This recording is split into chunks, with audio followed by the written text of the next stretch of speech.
the Secretary of Veterans Affairs, and then was forced to withdraw. He was forced to withdraw after accusations of drinking and creating a hostile workplace environment. And it's almost like nobody took the time to dig into his background and lack of judgment, sort of like the voters in the 2016 election did. But on another front, France's President Emmanuel Macron was in the U.S. this week, and among other things, they planted an oak tree on the White House ground.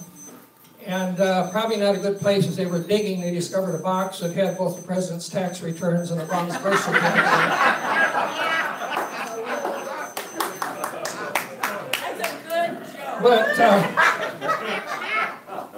But the oak tree, we're getting into a little history today, but the oak tree actually had some special significance because it was taken from the site of the 1918 Battle of the Belleau Wood, which was the first major engagement that the U.S. troops participated in World War I. And Trump wanted to have the tree march in the parade along with all the World War I veterans. Somebody told him that wouldn't quite be possible. But the French president greeted President Trump, if you noticed, he kissed him in both cheeks. And just as a matter of habit, Michael Cohen showed up and handed Macron a $130,000 check. And then last weekend, you know, the friends and dignitaries gathered to honor First Lady Barbara Bush, who passed away at the age of 92. And it was a respectful ceremony, and at the gathering, you've probably seen the picture. They took a picture of the Clintons, the Obamas, both the Bush presidents and families, and Melania Trump, and all smiling. Probably because Donald Trump did not attend the funeral, he went golfing instead. But James Corden pointed out this week that only Donald Trump could make people say, "I'm glad he's not at the funeral, he'd ruin the mood." Anyway, tomorrow, get serious here, we do have a McGovern Day scheduled. A lot of you have purchased the tickets through Forum. And Jim will talk about that a little bit and how that's going to be handled, or Megan, she's back there too. We got the tables arranged. We did do a little juggling of who's at whose tables, so the couples could at least be together, and there are a couple of people that bought a full table. So if you want to check the list with Jim on your way out, you can. I do understand, and we'll let Megan talk in a minute or two about that they're going to give the tickets out at the dinner. So we want to make sure, you can check the list if you want to make sure you're on the list too, so they have the tickets. But also, and this hasn't been really publicized, we mentioned before, that the noon luncheon that day, Thomas Knock, who is from Southern Methodist University, will be talking about the book he just wrote, The Rise of the Prairie Statesman, The Life and Times of George McGovern. And I believe the book will be available, and he will be signing, so if you want to get a copy of that, you can. The lunch is $35. If you haven't bought a ticket yet, they have a few seats left. I don't know if they can give it to you today, Megan, or tomorrow. But if you want to check with Megan, you can do that. Also, next week, Tuesday, May 1st, is the county. Okay. What's the name? Name. I want you to know she's a new member of Forum, so Yes, we are. So glad she's running a great Yes. town. By the way, I'm sure Jim will mention, we're up to, I think, 95 members. 195, I'm sorry. But if we get any more, we're going to have to get another table for sign or name tags. So we're punching. My name is Melissa Hyatt, so I'm just happy to be here and excited about 2018. District 13 for Senate. Against Colbeck. Against Colbeck. We have another legislative candidate that hasn't. Where are you? They're over there. Tony, you want to introduce yourself? Yeah.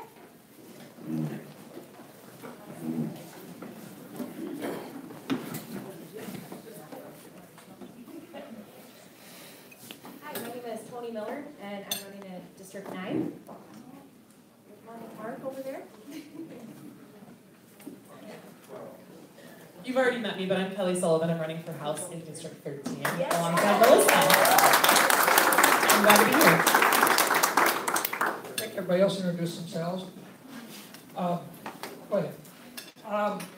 We do have all of the Minnehaha County positions filled except 2, and one of them we're getting an independent to run.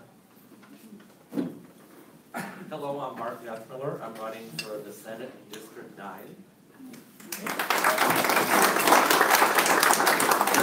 I know we have more, but we'll keep going here because we also have a statewide candidate. Will let introduce herself. Yes.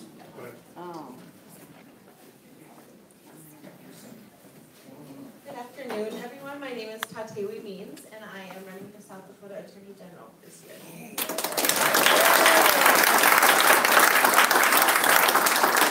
And she will speak at lunch tomorrow. We're also trying to get her to speak at our JFK birthday party, so encourage her. And one other statewide candidate. So I just wanted to give you a bit of an update on the 10th Dorothy campaign for Congress. We have some exciting news. We have some precocious youngsters who we're going to have go out and knock doors. We're going to have a paid door knocking effort, and those kids need a bedroom and a place to stay. So if you have a house or know somebody who has a place where they can stay from about mid-May to August when they go back to school, here in Sioux Falls, that would be fantastic. Just find you after work. Thanks.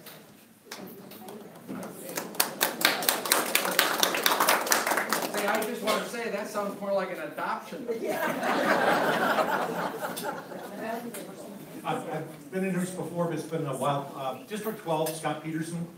District 12 and 6 folks were feeling a little left out, so we'd love to get to know the District 9 candidates. That's fantastic. I'm running for the House of Representatives out of District 12. I'm Teresa Robbins, and I am running for Senate in District 6. As long as everybody's going, my name's Kyle Basie. I'm running for the State House in District 6. I'm also the Lincoln County Democrat chairman.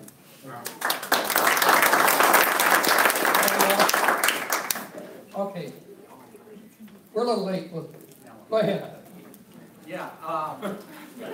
Hey, wait. It's the only way I keep you short. We're the group. I'm the group that basically funds this organization. You're not going to get me off the stage this time. By the way, in this time of chaos and whatever I'm going to be able to describe it, I heard something coming to the forum today that I thought was reassuring. ABBA will be releasing a new album. Oh. You can help yourself to a cake and sit down and enjoy that, or take it along with you as a thank you to our mayor.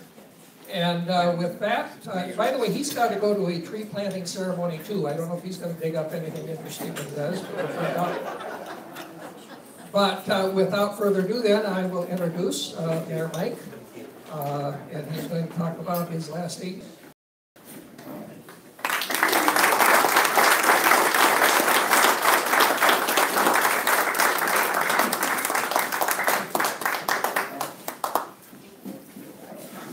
Well, first of all, it's good to be back.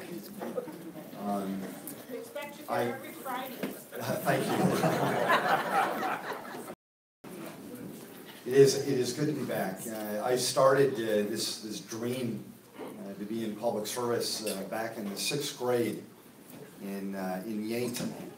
And I'm not going to go through my whole storyline. You've heard it probably many times before. But when Kylie left the nest at Washington High School, that is when Cindy and I said, okay, now we are going to pursue that goal. And much of it started right here at Forum. I had, this dream to ultimately serve and try to make a difference and leave things better in the way that I found them, and ultimately try to serve the people as best I could. And with about 3 weeks to go, it's really, really nice to be back with some of the mainstays that helped me earn the honor to serve. So with that in mind, we did it. We were able to win an office. We were able to serve admirably, and we got things done, and ultimately we left things better than the way that we found them. So let's first... Thank you. I think we should first recognize you folks that have stayed in the battle, stayed in the fight, ultimately trying to make a difference for our great city and our great state. I in part, just kind of trying to hold on to something that I just relished and enjoyed. But as I get closer to May 15th, 2 o'clock, at the same time, I'm really looking forward to the next phase, the next journey, taking the advantage of the days that, block. So I think the best piece of advice that I was given came from President Rob Oliver at Augustana University. He was my campaign co-chair. I don't know if you remember that, Rob Oliver and State Attorney Dave Nelson. When I was elected mayor, I went from Mike to now Mayor Mike. And I'll never forget President Oliver. He was sitting in one chair, I was sitting in the next, and he said, "All right, Mayor." He goes, "Now that you have been elected, now you've actually got to follow through and get some of those things done that you said you were going to do as mayor." And one of them involved the event center.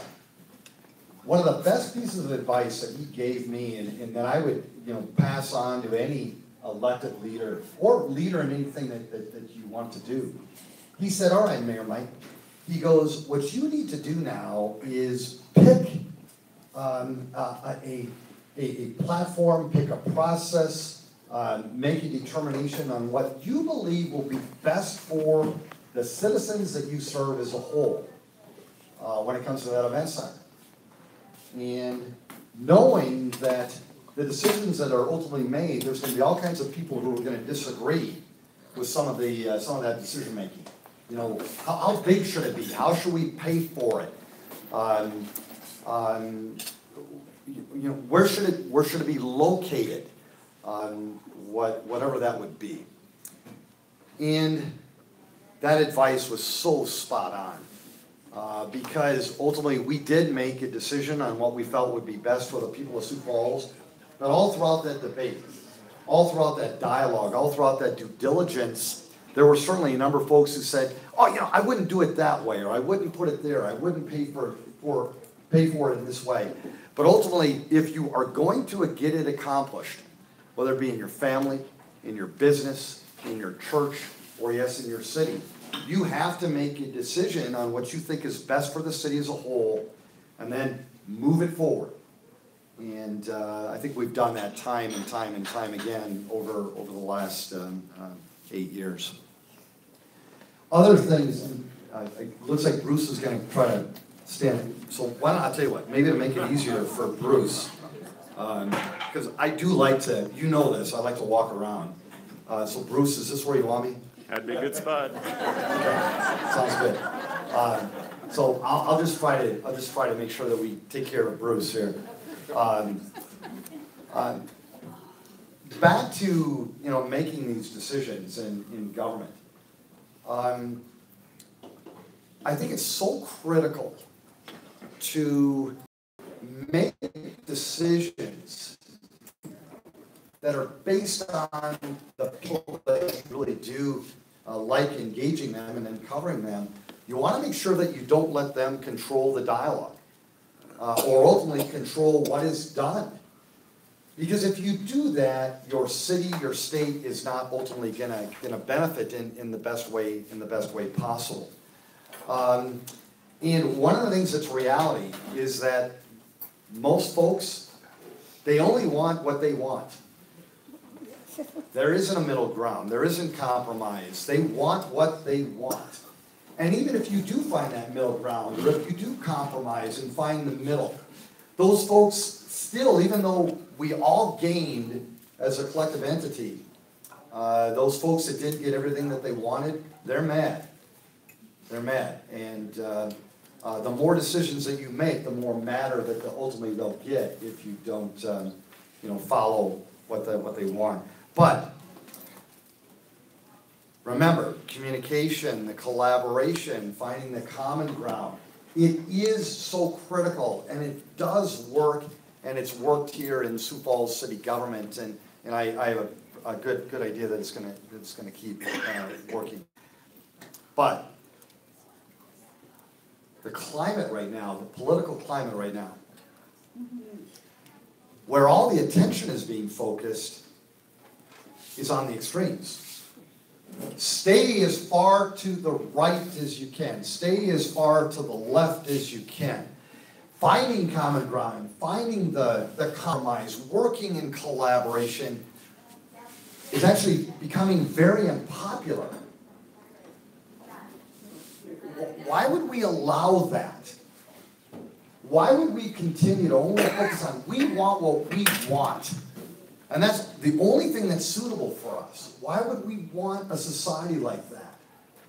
But ultimately, that's kind of, I think, where we're going. And we've seen what's happened in our country. We're seeing more and more that it's kind of creeping into our state. And yes, it is creeping into local government as well. Not only in Sioux Falls, but across our great state.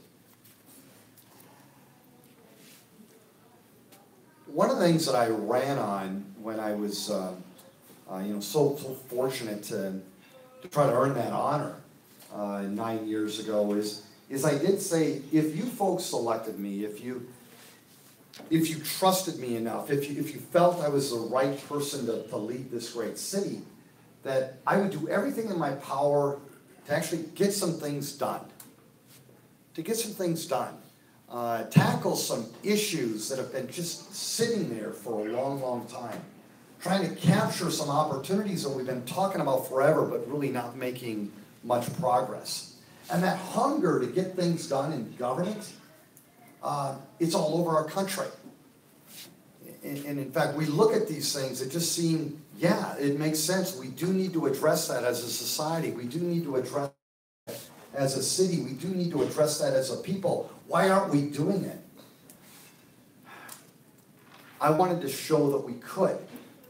We couldn't be productive in government. We could make things happen. We could raise the bar higher, and we've done that in so many ways.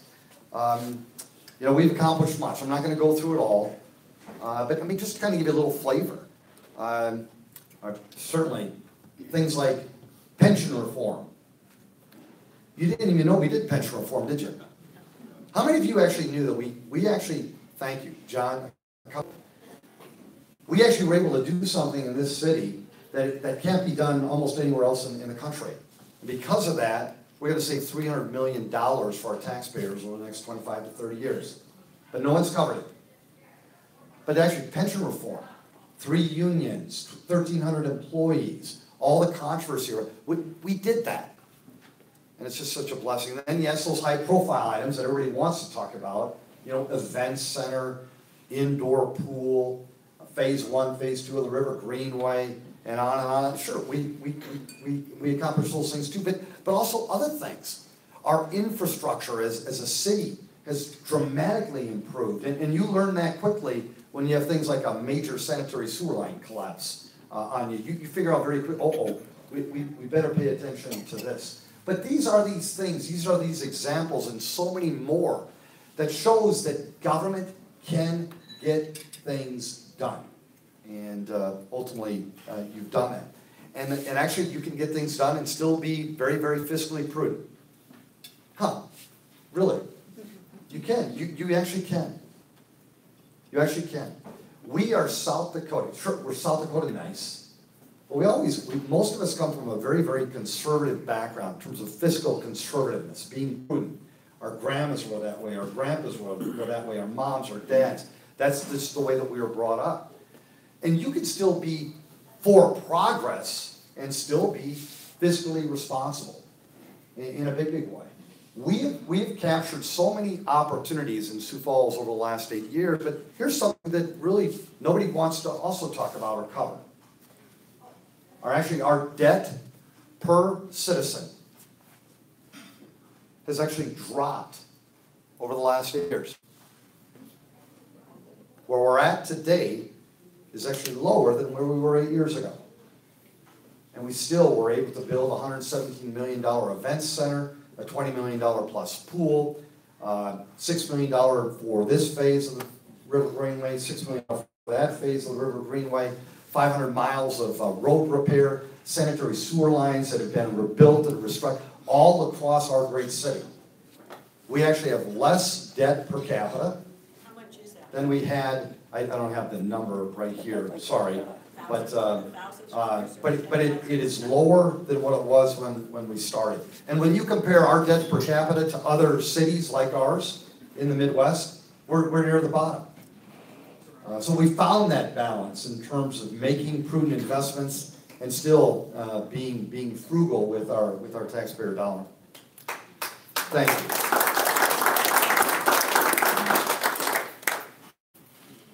And that's something that we don't talk about in this room very much, because we're always, oh, they're the spenders. They can't manage finances as well as others. No, you've done it right, we can. You've done it right, we can.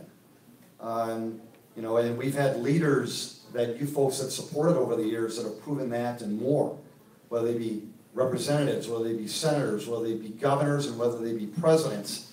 We do know how to manage numbers very, very well. And so don't ever say that, you know, we're the spending people. No, we're all in this together, all South Dakotans, all Sioux Falls people. We want progress at the same time we do want prudence, and we've done that here in Sioux Falls. Our form of government in Sioux Falls, I think, is really, really good. When those folks changed that city charter, and it ended up being the highest order turnout that we've had, it was a really nice change. I think the strong mayor form of government with the checks and balances of our judicial system and in our legislative body, I think it really does good things for us. And we've proven that. We've proven that. It's not perfect. But it really does work well. Now, one of the things that's maybe seems controversial is that, well, not everybody agrees with all the decision-making that has been done over the last 8 years. Perfect. Perfect. Folks, we've got cities and towns and states all across our great country that want kind of this kumbaya moment. They want, well, we've all got to agree before we move forward. And that's why you're not getting things done in these cities and towns across South Dakota. Because they're looking for that perfect solution that just is not there. Now, in Sioux Falls, there's a great checks and balance. You've got 8 city councilors, these women and men that are elected and so proud to serve. And then, yes, you've got the executive branch that is headed by the mayor and his or her team. There have been times over the last 8 years, and I mentioned this, everything that we wanted to bring forward over the last 8 years, we got it done. Got it done. Now, sometimes we had 8 councilors voted for it. Sometimes we had 5. Sometimes we had 4. 4 voted yes, 4 voted no. The mayor broke the tie. Then we moved it forward. And yes, in some cases, we actually had 3. 3. And that was when there was a veto situation, and the mayor was able to uphold that veto, but yet we still moved it forward. We still got things done in government. We still wanted to find a way to leave this city better than the way we found it. And yes, tackle things that have been just long awaited and necessary.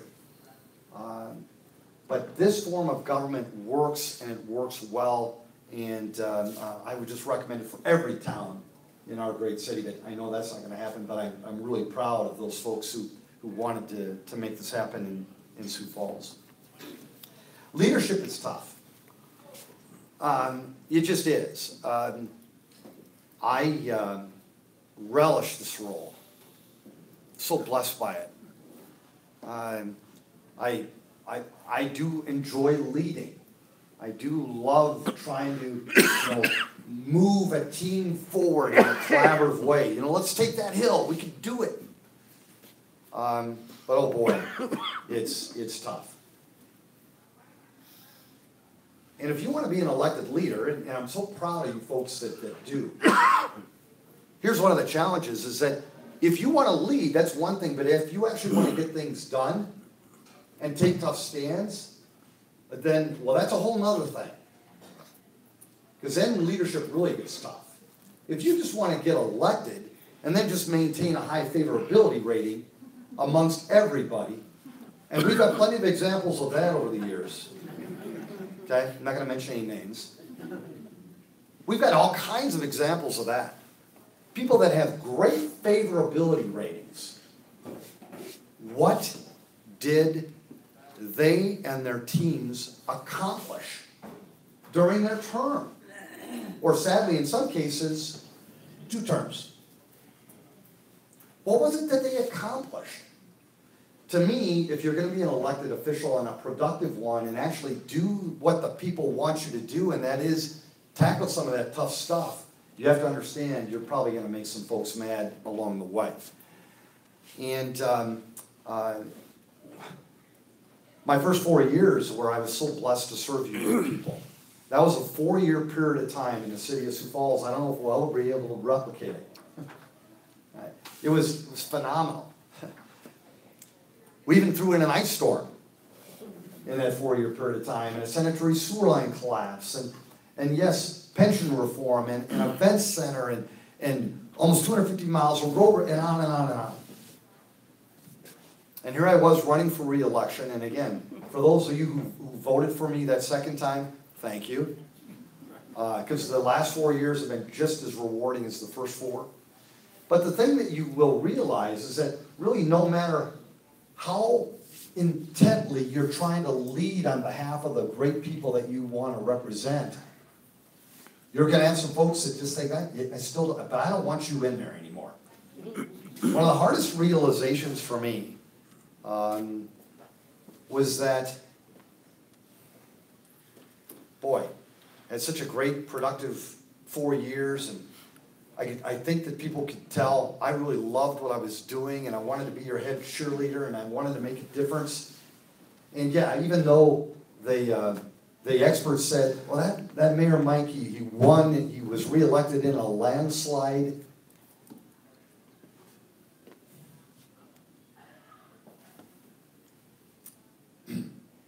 What I remember is I had 4 out of 10 people who wanted someone else.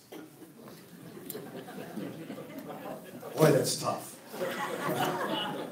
Because I kept thinking, what more could I have done to try to make a difference for these people that I really care for and that I serve in this community that I love? But that's the hard reality of this business, is that there's going to be some people who just you're not going to be able to gain their confidence enough to earn that honor to serve them. Now, here's one thing though too, is that even though there were 4 out of 10 who wanted somebody else to lead them over the last 4 years, I still am serving them as well. And that's the real honor, the real blessing, is that you have to care for everybody. And it's a wonderful thing to care and be concerned for everybody. But oh my goodness, is this so worth it? Get ready. The campaign is tough. Being a public servant is tough. It is phenomenal.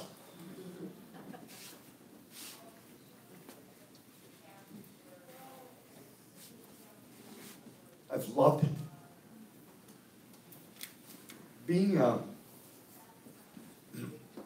husband, and a father, and a son, and a friend, that's the best. But the second best is been being the mayor of Sioux Falls. This Mikey Huether guy has just relished it. It's worth it. Yeah, you have some challenging times, and you have to deal with some challenging situations, and every now and then some challenging people. But it's always worth it. And that's why for those public servants that are in the room who've done it, and there's a few in here, my gosh, thank you for serving. Wasn't it fun? And wouldn't we all do it again if we could? And that's why, and that's why for those of you who have not, but are considering it, do it. Do it. It's just so wonderful. And I think that ultimately in the end, people will realize that, yeah, these public servants, whether you agree with them or not, that they're doing good stuff. I mean, right now, I'm almost done. I've got 3 weeks to go. But I love the fact that 91%, and of course not all those people voted for Mayor Mike, but 91% of the people of Sioux Falls, they believe that Sioux Falls is a good or a great place to live. 91%. 89% believe that Sioux Falls is a good or a great place to raise their kids. And 88%, not quite 90, but darn close, 88% think that we've got a good or a great quality of life. I tell you, folks, we are just doing some good things right now. And I love what Sioux Falls has accomplished, and I'm so excited about our future, and just so pumped. Memories. I've got so many. I'm a memory guy.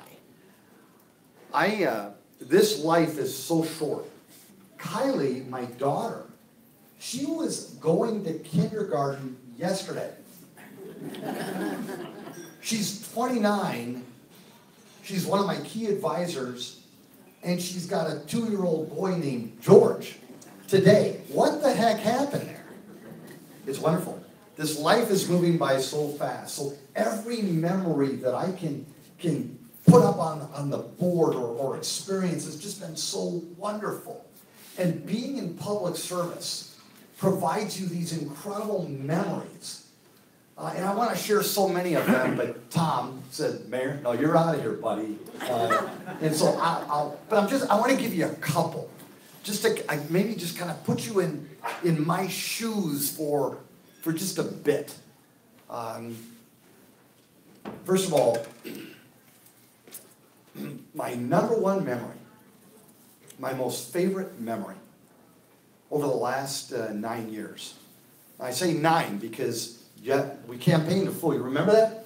Democratic Forum? We campaigned a full year the old-fashioned way. Shaking hands, kissing babies, dirt in our teeth. And, we were sunburned, frostbite on our ears. And remember that? Remember what we did the old-fashioned way, the way we've always done it? Well, my fondest memory, and I'll never forget it, was when we kind of shocked the world, didn't we? And we made the runoff. Coming down Minnesota Avenue and seeing that room full of people and the Kellerland truck with the satellites and the chaos. We did it. We did it, and again, it was just such a wonderful experience to have all that work come to fruition. And there were some really, really good candidates back then, just like there are today. But to come out being in one of the top 2 with Councilor Kermit Staggers and myself side by side, earning that honor, just something that I'll never forget. And I want to thank those of you, because many of you in this room helped me and helped us accomplish that. So thank you. I'm driving down the road. It was probably about 2 months later. I just had finished a meeting at the Empire Mall. And I'm driving down the road on Western. And all of a sudden I get this call. Mayor, you've got to get down here immediately. We've got an emergency. And I'm going, I just was elected the mayor. I came into the, to City Hall, and Mark Cotter, who's the Director of Public Works, Mark Cotter greets me as I'm coming in, and he basically says, Mayor, he goes, we've had a major sanitary sewer line collapse up by the prison. And if we don't do something, we're gonna have 25 to 30,000 homes with raw sewage in their basements. My first thought was, I'm done. They're gonna kick me out of here. I'm done. I'm done. But very, very quickly, Mark and I said, let's go. Let's go. And I said, let's get all the media here. We've got to get everybody on the same page. And ultimately what happened is, we had to really make some tough decisions, but ultimately we had about I think it was about 2,000 homes that had some issues in their basements, but we avoided what probably would have been the largest health catastrophe in this city, or maybe in this entire area. But those are those things that you don't know what's going to happen when you are in public service. But those are also those that I really have probably enjoyed the most. Is that a sick thing? I don't know. But those where you needed leadership or decision-making at the highest level in order to serve those people, those are the ones that I enjoyed the most. Now, I don't want a sanitary sewer line collapse every day, but that was important. And it was also very important for another reason. It was a wake-up call. It was a wake-up call that Sioux Falls and South Dakota and America, you better start paying attention to not only the stuff that is fun and the stuff that you can see, you better start paying attention to the stuff that you can't see either, and that boring stuff called infrastructure. We immediately started taking cameras, and we started to find there were other weak links in our system when it came to water and sewer and roads and so much more. And that's why we put so much money of your taxpayer dollars into infrastructure. Another fun one. When we did have the event center vote, and that passed overwhelmingly, and then we built it, you folks gave me a memory that I will never forget. And I know you couldn't all be there. We had a packed house at the very first concert that we did with Florida Georgia Line and Jason Aldean, and the enthusiasm, it was just incredible. We finally got an event center built in Sioux Falls, South Dakota that we could really all enjoy. And I just want to thank you. I've got a picture of this in my office, but it was a pretty simple thing. Right after Florida Georgia Line got done, I was able to go out on behalf of the people. I had a half a beer, and I think there were a couple of olives in it. And I walked out to the stage, and I was able to do a toast with the packed house that was there that day. And it was all of us coming together, really doing some fun things. Thank you for that. Thank you for that memory. I'm driving down the road, mist and 32 degrees. I woke up, mist and 32 degrees. I go to work, mist and 32 degrees. A couple hours later, mist and 32 degrees. All of a sudden, here we are. This is not supposed to happen. Kello didn't say it was going to happen. KDLT didn't say this was going to happen. KSOL Phil Schreck said it wasn't going to happen. And it happened. We had this ice that was accumulating all over our city. And that was a situation that no one could have ever expected. It ended up being the greatest weather-related emergency we've ever had in Sioux Falls. And I'm not going to say it in all of South Dakota, because we've had some big ones in South Dakota, such as the Rapid City flood. But that was a big one for us. And I will tell you, folks, that was another one that I just relished at the highest level. And it was probably the one time where I was most proud of our people. Why? Because we went back to the olden days. Grandma and Grandpa's barn burned down, all the neighbors They saw the smoke, they came over, they helped put it out. They realized it couldn't be saved. They busted their butt regardless of what, needed to be combined, regardless of when the cattle needed to be milked or fed. They came around and they got right back into it and built a new barn. That's exactly what we did. We started